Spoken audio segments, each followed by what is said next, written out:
Hello everybody and welcome back to the channel for another video. Today I wanted to talk to you more on witchcraft, about having to do with the unaliving sacrificial stuff, a little bit from what I've seen, heard, or read, and that kind of thing.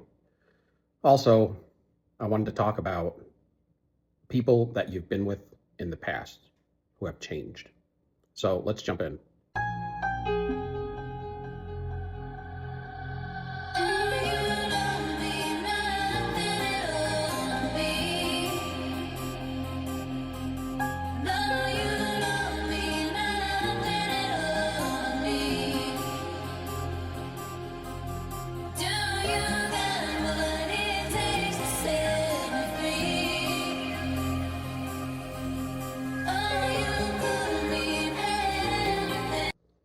Let's start from what we know, because I've talked about a lot of stuff with the returning subscribers. Thank you for all the subscribers.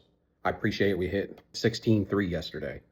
It sucks when you're out here doing good and it's like you just can't get a break. You just got to deal with these idiots all the time. And there's nobody that can help you. You're out here all alone on a chilling field. But that's okay, because that's all we're used to. You know what I'm saying? That's why this channel is called Soul Drop Productions, because we don't give up. We might take down the whole cult in all of North Carolina. Who the hell knows? Because at this rate, if ain't nobody going to help you, nobody's going to approach you, nobody's going to do anything for you. Just like it was your whole life, you got the Lord, so you'll just do it all alone if you got to. Like I said, you find where your weaknesses are, and you peep them, and you sow them. And you move on, y'all. But I wanted to talk about wickedness and witchcraft, because what I've dealt with, what I've seen, and what I know from stuff that I've gotten about individuals. And what I wanted to get at was, when you see people getting unalive for no reason, or maybe they'll say it's a robbery or they just disappeared. That's not true. What it is it's a light worker that is kind of like how we were when we were unhealed. And for those going through the healing process, good for you. But just, you can't look at the people from the past, any of them, man. I mean, they're all gonna probably be fake. Because what the devil sends you is never good stock. So if it was fake then, it's gonna continue to be fake. If they ensnared you before, they're gonna ensnare you again. And I think the people that sometimes could do right from doing wrong would be something similar to his name was Saul in the Bible, and on his road to Damascus, he was blinded for 3 days, and he converted to Christianity. But in the case of that was an individual who thought he was doing right by the biblical law. So he was completely misunderstood and needed more information, maybe. But nevertheless, the transformation he went through was something that's one in millions or billions. I mean, how many people do you know that Jesus met and blinded for 3 days on the road somewhere? So outside of something miraculous and crazy like that, you just want to leave everybody behind in the past. They can't be trusted. It don't matter how good they look.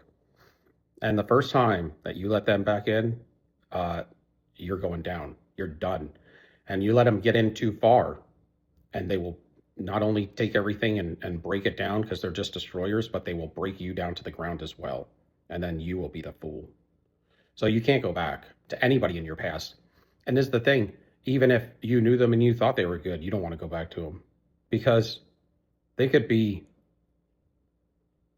like little rats, people that, have the ability to have demons jump in and out of and then be taken over. It's kind of like they get energized demonically right when you least expect it. Your best bet is to take your new discernment, what you have now, today, and grow it up strong.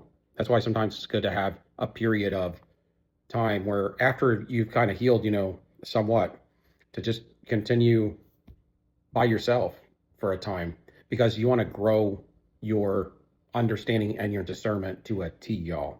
That way, if somebody comes at you, you know that they can't be trusted because you'll see it.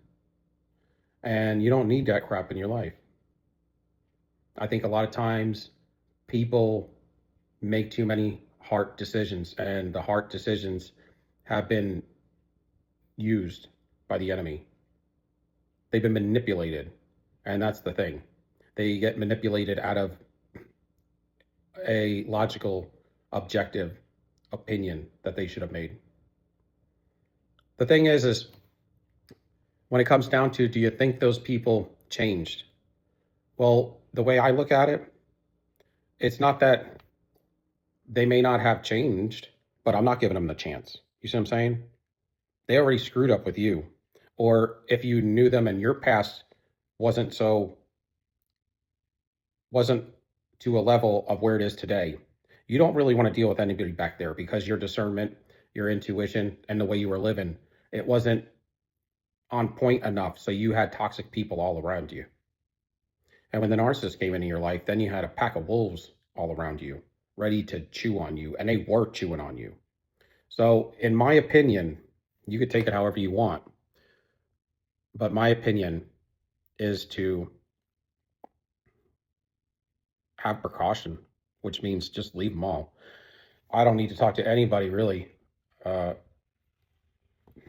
a couple maybe that you may be cordial with, like family and stuff, but you just want to keep them at a distance, man, because generally speaking, a lot of those people don't care about you.